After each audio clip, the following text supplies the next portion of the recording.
అయినా నువ్వు 100 అడుగు అదే చెప్తాడు, నువ్వు 100 అడిగినా ఒకటే చెప్తాడు. అయితే మనం ఎందుకు ఇన్నిసార్లు అడిగినాము అంటే, ఇగో ఈయన ఖానాపూర్ ఎమ్మెల్యే వెడమ బొజ్జు ఖానాపూర్ ఎమ్మెల్యే. ఒకసారి ఆయన అన్నటువంటి మాట వినండి. ఇప్పుడు నేనేదో రైతులు అడిగినంత మాత్రాన నేనేదో అడిగినంత మాత్రాన చేయాలని కాదు, మీ ఎమ్మెల్యేలు చెప్పిరయ్యా. మీ ఎమ్మెల్యేలు ఎక్కడ పడితే అక్కడ అయిపోతుంది, వచ్చే నెల అయిపోతుంది, పైన కట్టిరు కదా మీకు ఇస్తాము అని చెప్పారు కదా, అందుకే ఇలా రైతులు అడుగుతూ ఉన్నారు. వాళ్ళు ఏం అడుగుతూ ఉన్నారు చూడండి ఒకసారి.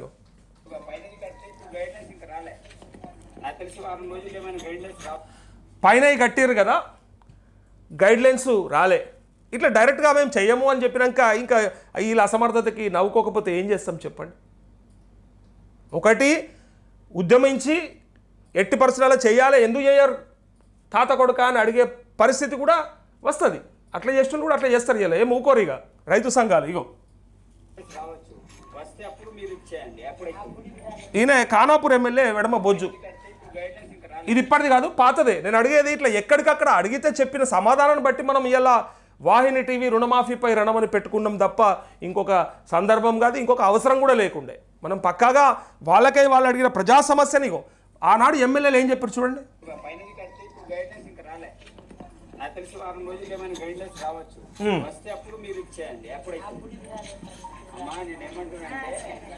గవర్నమెంట్ ఇప్పుడు మొన్న యాక్చువల్లీ చేయాలి. ఏమైందంటే ఖమ్మంలో పెద్ద వరదలు వచ్చినాయి. వ్యవసాయ శాఖ నుంచి అక్కడనే తుమ్మల నాగేశ్వరరావు వారు ఇప్పుడు ఖమ్మంలోనే ఉంటున్నారు. లేకపోతే ఇప్పటికీ గైడ్ లైన్స్ వచ్చి ఉంటే 2 లక్షల పైన ఎవరైతే అమౌంట్ ఎవరైతే పైన అమౌంట్ కట్టిన వాళ్ళకి అందరికీ మాఫీ చేస్తున్నారు. కాబట్టి అట్లాంటి వాళ్ళే 100% మాఫీ అవుతాయి. మీరు పైన అమౌంట్ ఎంతైతే కడితే మాఫీ అవుతుంది. ఇంకా గైడ్ లైన్స్ రాలేదు. యాక్చువల్లీ గైడ్ లైన్స్ వచ్చిన తర్వాత మీరు కట్టే బాగుండు, అయినా కట్టేసినారు కాబట్టి ఏం పర్వాలేదు. ఇప్పుడు 2 లక్షలు ఉంది కదా అవుతుంది, గైడ్ లైన్స్ వచ్చిన తర్వాత అవుతుంది. 2 లక్షల లోపల రాని వాళ్ళు ఎవరైనా ఉంటే చిన్న చిన్న ప్రాబ్లమ్స్ తోటి రాలేదు.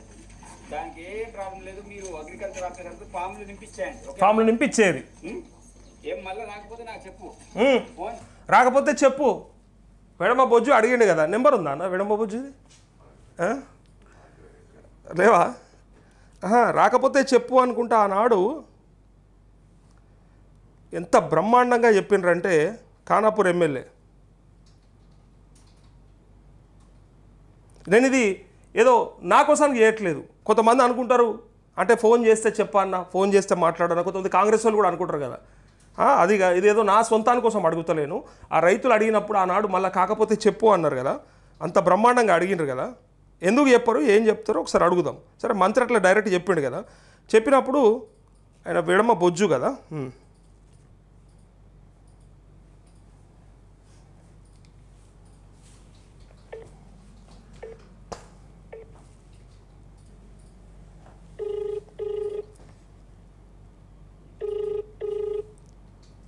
హలో హలో, ఎమ్మెల్యే గారా మాట్లాడేది? అవును, ఖానాపూర్ ఎమ్మెల్యే వెడమ బొజ్జు గారు. అన్న నమస్తే, నా పేరు నరేష్, జర్నలిస్టు, వాహిని టీవీ లైవ్లో ఉన్నారు. వేలాది మంది రైతులు చూస్తున్నారు. ఖానాపూర్కి వెళ్ళి కూడా కొంతమంది రైతులు కాల్ చేస్తూ ఉంటారు మనకి. మాకు అంటే అన్న కూడా చెప్పిండు మాకు రుణమాఫీ అయిపోతుంది చేస్తారు అని. ఇవాళ మంత్రి గారి మాటలు విన్నాక అంతా ఆగమైపోతున్నారు రైతులు. మీరేమంటారు? 100% గతంలో కూడా మనం హామీ ఇచ్చింది 2 లక్షల రుణమాఫీ విషయంలో 100% చేస్తామని చెప్పినాం. ఏదో మామూలుగా కొంత ఏంటిదంటే ఎవరైతే పేరు కరెక్షన్ కావచ్చు, కొంత పట్ట పాస్బుక్ల పేర్లు తప్పులు అట్లాంటి వాళ్ళకి మాఫీ కాలేదు. ఓకే, కానీ మిగతా వాళ్ళని కూడా మాక్సిమం గా మన కాన్స్టిట్యూన్సీ విషయంలో కూడా చాలా మందికి మాఫీ అయినాయి. 2 లక్షల పైన ఉన్న వాళ్ళకి మాఫీ కాలేదు. ఓకే, ఇప్పుడు మీ కాన్స్టిట్యున్సీలో లోపల ఉండి రకరకాల ఇష్యూస్తోని మాఫీ కాని వాళ్ళ డేటా మా దగ్గర ఉన్నది. మీకు తెలుసా ఎంతమందికి కాలేదు? ఐడియా ఉందా? తోటి ఉన్న వాళ్ళది మాత్రం మాఫీ అయితే ప్రాబ్లం ఏం లేదు. అది సార్, లోపల ఉన్న వాళ్ళు అయితాయా అంటే ప్రాబ్లమ్స్ ఉన్న వాళ్ళు చేస్తారా? ప్రాబ్లమ్స్ ఉన్న వాళ్ళు 100% 2 లక్షల లోపల ఎవరైతే ఉన్నాయో వాళ్ళందరికీ మాక్సిమం అందరికీ మాఫీ అవుతాయి. దాంట్లో ఎలాంటి ప్రాబ్లం లేదు. చిన్న చిన్న టెక్నికల్ ప్రాబ్లమ్స్ తోటి వాళ్ళందరి మాఫీ కాలేదు. అంటే వాస్తవంగా పట్ట పాస్బుక్ లో ఒక పేరు ఉంటది, అదే విధంగా బ్యాంక్ అకౌంట్ లో ఒక పేరు ఉంటది. అట్లా చిన్న చిన్న కరెక్షన్ల తోటి కొంతమంది రుణమాఫీ కాలేకపోయింది. అయితే ఇక్కడ సార్ మీరు కొంతమంది అంటే మహిళా రైతును పట్టుకుని ఒక రోజు మీరు చెప్పినటువంటి మాట, అమ్మ పైన ఉన్నదైతే కట్టేసినావు కదా, ఇలా వీడియో మీద వైరల్ అవుతా ఉంది. వాళ్ళు ఏం చెప్తా ఉన్నారంటే మీరు ఏమన్నారంటే ఆ రోజు అవి పైన ఉన్నది కట్టేసినావు కదా మేము షెడ్యూల్ ఇస్తాం వారంలో అంటే షెడ్యూల్ ఇచ్చినాక కట్టిన పర్లేకుంటుండే కానీ కట్టేసిరు కదా మీకు కూడా తప్పకుండా మాఫీ అవుతుందమ్మా అని చెప్పారు. 100% నేనేమంటున్నా అంటే చాలా మంది సరే మీడియా ముఖం కావచ్చు చాలా మంది వచ్చినప్పుడు సరే మాట్లాడతారు. గతంలో కూడా సరే మాట్లాడితే పక్కన పెడతాం. ఇప్పుడు ప్రభుత్వం మీద ఇప్పుడు సరే మనం చూస్తాం అనగానే మన వాళ్ళు చాలా మంది పడతారు. ఏమంటున్నా ఏదైనా గైడ్ లైన్స్ రాంది మనం ఏది కూడా చేయడానికి ఉండదు. ప్రభుత్వం నుంచి ఒక కాగితమైన బయటికి రావాలి. బయటికి రాకుండా ముందు చేస్తారు కావచ్చు అనుకుని మన వాళ్ళు ముందుగానే 2 లక్షల పైన ఉన్న వాళ్ళు రుణాలని కట్టేయడం వల్ల రేపు ప్రభుత్వం చేయడానికి ఎవరు ఇబ్బంది పాలవుతారు? ఇప్పుడు అందుకే అంటున్నా ఎవరైనా సరే వట్టిగానే పత్రికలు వచ్చేటి కావచ్చు ఇంకేదైనా కావచ్చు వట్టిగా నమ్మకుండా 100% ప్రభుత్వం నుంచి ఏమైనా గైడ్ లైన్స్ వచ్చిన తర్వాతనే ఏమైనా డిసిషన్ తీసుకోవాలి తప్ప ఎవరు కొంతమంది లోకల్ లీడర్లు చెప్పిన మాటలు కానీ ఎవరే ఇట్లా చేయండి అవుతుంది అని చెప్పగానే మనం చేయడం కరెక్ట్ కాదు కదా. ఆ విషయం నేను గతం నుంచి కూడా నేను చెప్తా వస్తున్నా. మీరు చెప్తారు ఒకటి మీరు రుణమాఫీ గైడ్ లైన్స్ చదివిరా అన్న ఐడియా ఉందా మీకు? రుణమాఫీ మొన్న ఇచ్చిన గైడ్ లైన్స్ ఏవైతే మొట్టమొదటిసారిగా 3 విడతలు చేసినప్పుడు గైడ్ లైన్స్ ఇచ్చింది వ్యవసాయ శాఖ అది చదివిరా మీరు? ఏమిచ్చారు మీకు ఐడియా లేదా? చూసిరా? అందులో ఒక పాయింట్ ఏం పెట్టిరంటే 2 లక్షల కంటే పైన ఉన్నటువంటి రుణాన్ని చెల్లిస్తే తిరిగి మళ్ళా మీకు అర్హత గల కుటుంబాలకు మీకు ఖచ్చితంగా మాఫీ వర్తింపజేస్తామని చెప్పి గైడ్ లైన్స్ లో ఉన్నది. మరి ఇప్పుడు ఏం చెప్పమంటారు చెప్పండి రైతులకి ప్రజలకి? సరే తప్పకుండా ఎట్లాంటి గైడ్ లైన్స్ వస్తే దాని విషయంలో మంత్రివర్గం డిసిషన్ తీసుకుంటుంది. అదేందన్నా మీరు చూడకపోవడం ఏంది? ఇప్పుడు మీరు అన్నారు గైడ్ లైన్స్ వస్తే చేద్దామన్నారు, ఉన్నది మరి గైడ్ లైన్స్ లో వినండి. నేను వింటాను. నేను అనేది అన్నా నేను ఎక్కడ కూడా ఎవరిని ఏది అనడానికి కాదు, నేను అన్నది బాధపడుతున్నారు రైతుకి ఏమైనా వస్తే 100% ప్రభుత్వం చేస్తుంది. మరి నిన్న మంత్రి గారు డైరెక్ట్ గా అసెంబ్లీలో చెప్తారు. మంత్రి గారు అసలు ఇప్పుడు నేను మంత్రి గారు కూడా కాల్ చేసిన లైవ్ లో మాట్లాడండి ప్రాబ్లం ఏం లేదు. మాట్లాడినా ప్రభుత్వం నుంచి గైడ్ లైన్స్ ఏమైనా వస్తే 100% చేస్తారు. మీరు అవసరం లేదు అన్న, మీరు ఎత్తలేదని గైడ్ లైన్స్ ఇచ్చిండ్రని 100% చేసేస్తారు. మీరు ఫోన్ ఎత్తలేదని మంత్రి గారికి చేసిన నేను కాల్, ఆయన మాట్లాడారు, చెప్పిండు ఇది కేబినెట్ నిర్ణయం మేము చేయలేము అని డైరెక్ట్ గా చెప్తున్నాడు. నేనేమంటున్నా సరే కేబినెట్ నిర్ణయం అంటే ప్రజలకు వ్యతిరేకంగా తీసుకునే నిర్ణయం కేబినెట్ నిర్ణయం అవుతుందా సార్? అది చెప్పండి మీరు. ప్రజలకు వ్యతిరేకంగా కేబినెట్ నిర్ణయం తీసుకోదు. ముఖ్యమంత్రి గారు చెప్పారు కదా మీకు నిర్ణయం తీసుకుంటది. రేవంత్ రెడ్డి గారి మీద హోప్ తోని ఆయన చెప్పంగానే అందరు కట్టేసి వచ్చారు. మంత్రి గారు చెప్పారు, పొంగులేటి గారు చెప్పారు, పొన్నం గారు చెప్పారు షెడ్యూల్ వస్తుంది గైడ్ లైన్స్ వస్తాయని. అయితే ఇవన్నీ మాటలే అని అనుకుందాం, కానీ మీరు ఇచ్చిన గైడ్ లైన్స్లోనే స్పష్టంగా ఉంది 2 లక్షల కంటే పైన వాళ్ళకి మేము ఇస్తాము అని వ్యవసాయ శాఖ రిలీజ్ చేసిన కాయిదాలు ఉన్నాయి సార్. దానికి ఏం చెప్తారు? ఆ విషయం నాకు తెలియదు. మీకు ఇప్పుడు పంపిస్తాను నేను వాట్సాప్లో, మీకు ఇప్పుడు పంపిస్తాను ఆ పాయింట్ మీరు చూడండి సార్. నేను ఏమన్నా సార్ నేను అడిగేది ఒకటి, మీరు అడగడంలో తప్పు లేదు, అర్హత ఉన్న రైతుకి తప్పు లేదు. నేను ఏమంటున్నా 100% ప్రభుత్వ పరంగా ఏమైనా చేస్తున్నంటే 100% చేస్తారు. దాంట్లో అనుమానం ఎవరు అనుమానం పడాల్సిన అవసరం లేదు. సరే 100% చేస్తారా కొంత పర్సెంట్ చేస్తారా అది వేరు విషయం. బట్ 100 మాక్సిమం గా చేయడానికి ప్రయత్నం చేస్తారు, దాంట్లో అనుమానం లేదు. నేను అందుకే చెప్పిన గతంలో కూడా చాలా సందర్భంలో చెప్పింది ఏంటిది, ప్రభుత్వం ఏదైనా ఒక కాగితం బయటకు వస్తే మాక్సిమంగా చేసేస్తారు. వట్టిగానే కాగితం బయటకు తీయదు కదా గవర్నమెంట్ అనేది. సార్ కాగితం వచ్చిన దానికే దిక్కు దివానం లేదు సార్. ఇలా మీరు అంటా ఉన్నారు, మీకే తెలియదు ఒక ఎమ్మెల్యేగా మీకు ఐడియా లేదు. చేస్తూ పోతున్నాము, మీకు ఐడియా లేదు. సంవత్సరాల్లో రూపాయి మాఫ్ చేయలే ఆ కేసీఆర్ ద్వారా. నేను అడిగినాం సార్ కేసీఆర్ అడగకుంటే వడ్డీలు చెల్లించారు. ఏకకాలంలో ఇంత పెద్ద ఎత్తున భారతదేశ వ్యాప్తంగా రుణమాఫీ చేసింది ఏకైక ప్రభుత్వం ప్రజాప్రభుత్వం రేవంత్ రెడ్డి గారి ప్రభుత్వం. దీని గురించి మనం మాట్లాడుతాం. సమస్యలతో రాలేదు, ఒకటి అంశాన్ని పట్టుకుని పోటుకుంటే కాదు కదా అన్న.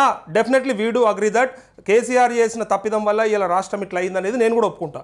మేము కూడా అడిగినాం గతంలో. చెప్తున్నా అంటే ఇంత పెద్ద మొత్తం గైడ్ లైన్స్ పంపాను, దానికి అప్రోచ్ చేయకుండా దాని మీద వ్యతిరేకతనే మాట్లాడుతున్నారు తప్ప అబ్బాయి ఇంత చేసిర్రు బాయ్, ఇంత కష్టకాలంలో కూడా చేసిన ముఖ్యమంత్రి ఇంకా చేస్తున్న విషయాన్ని ఎందుకు గుర్తిస్తలేరు సార్? చేసిన మీ ఎమ్మెల్యేలే డైరెక్ట్గా అసెంబ్లీ సాక్షిగా చెప్తున్నారు ఇంకా మా నియోజకవర్గాల కాలే అని బహిరంగ సభల వేదికలలో కూడా చెప్పిండ్రు. ఇంకా 50 కోట్లు కావాలన్నా 60 కోట్లు కావాలన్నా ముఖ్యమంత్రి ముందటనే చెప్పారు. అయితే నేనేమంటున్నా చేసి కూడా పేరు తెచ్చుకోకపోవడం ఏంటి సార్? అంటే మనం ఎందుకు నష్టం చేసుకోవాలి ప్రభుత్వంగా? నేను అంటా ఈ పరిస్థితిలో నష్టం చేసే పరిస్థితి ఉండదు. ఎవరు కూడా అట్లా మాట్లాడడం కూడా కరెక్ట్ కాదు. చేసిందని చెప్తాం, చేయండి అని చెప్తాం. ఇప్పుడు చేయలేదు వాస్తవం మాట్లాడతాం, దాంట్లో ఏముంది. ఇప్పుడు ఏం చేద్దాం సార్? ఎందుకంటే రేపు మేము జనాల దగ్గరికి వెళ్ళేటోళ్ళము, రేపు ఇది చేస్తాను రేపు జనాల దగ్గర పోయి మేము చేయలేదంటే ఎట్లా?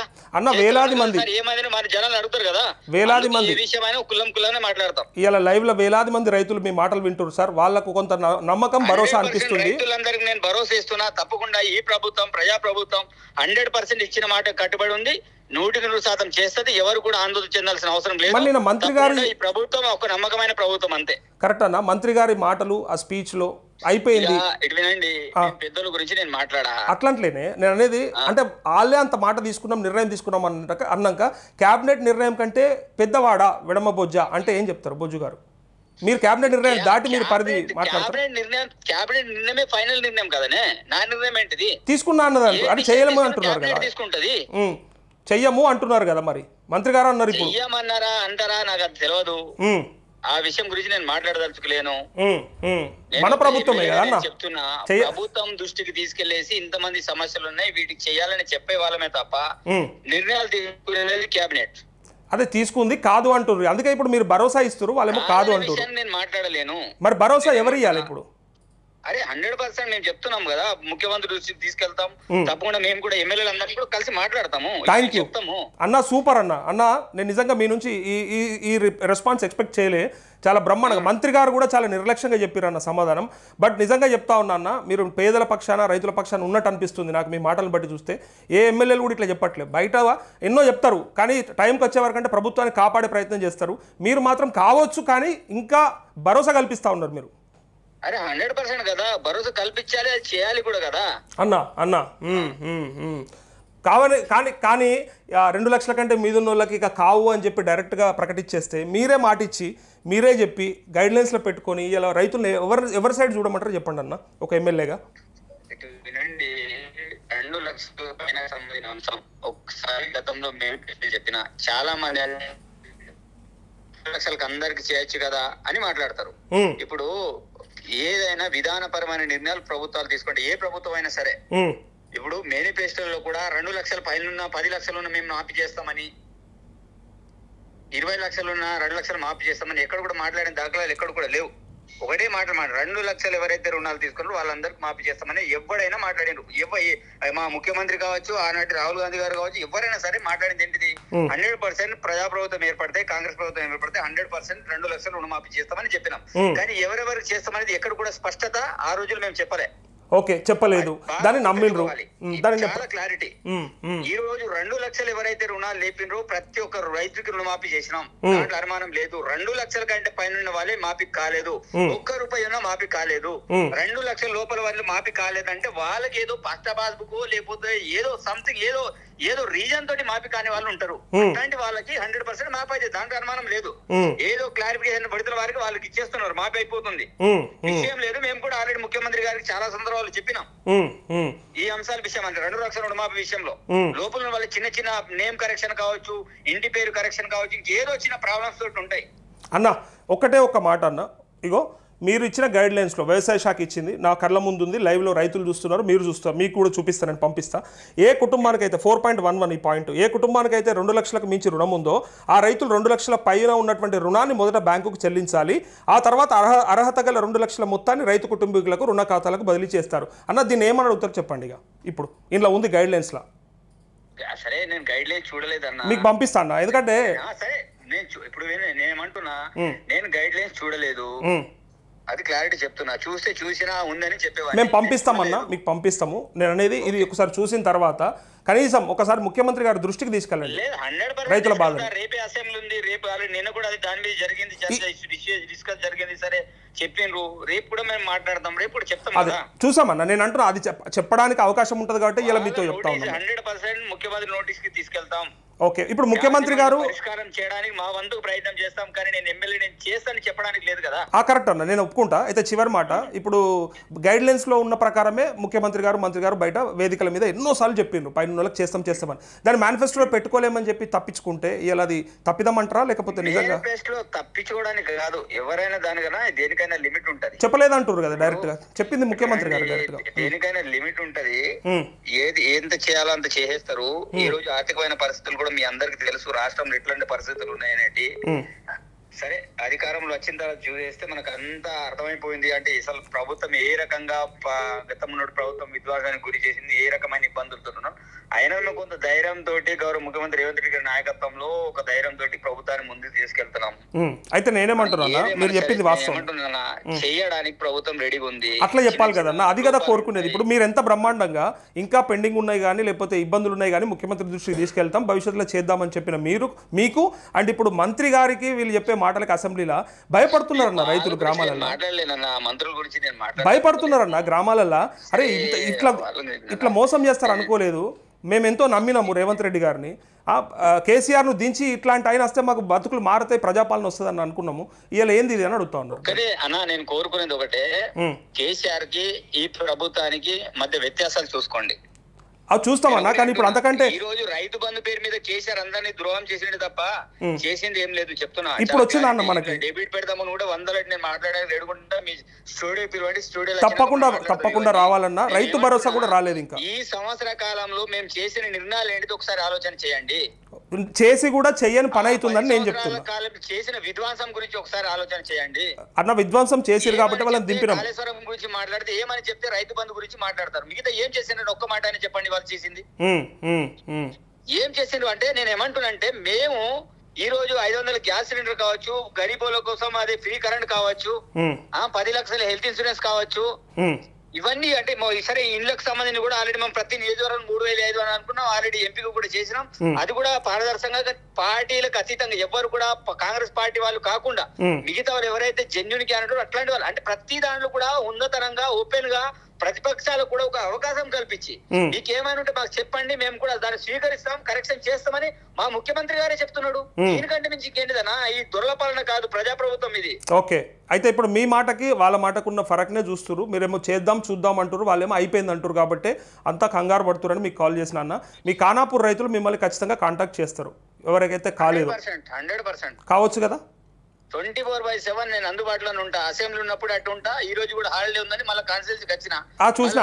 నేను హైదరాబాద్ వెళ్తా. నేను హైదరాబాద్ ఉండటం కాదు, నేను కాన్స్టిట్యూన్సీలో ఉంటా అన్న. తప్పకుండా మనం ఒకసారి దీనిపైన ఒక డిబేట్ చేయాల్సిందే అన్న. మీరు రావాల్సిందే స్టూడియోకి. నేను ఇన్వైట్ చేస్తాను మిమ్మల్ని, ప్లీజ్. మంచిది, థ్యాంక్ యూ. నేను చేస్తాను, ఇప్పుడే చేస్తాను. Thank you. So Khanapur MLA, Congress MLA Vedma Bojju తను చెప్పే మాట ఏంటంటే, గైడ్లైన్స్ నేను చూడలేదని సింపుల్గా వేగ్గా నాకు ఐడియా లేదని చెప్తా ఉన్నాడు. సరే, ఇక మరి ఇప్పుడు రైతుల మీద ప్రేమ ఏందో క్లారిటీ వచ్చేసిందిగా మనకు ఒక క్లారిటీ అయితే తెలిసిపోయింది కదా, రైతులకు ఎంత ప్రేమ ఉన్న, రైతుల మీద ఎంత ఉన్నది.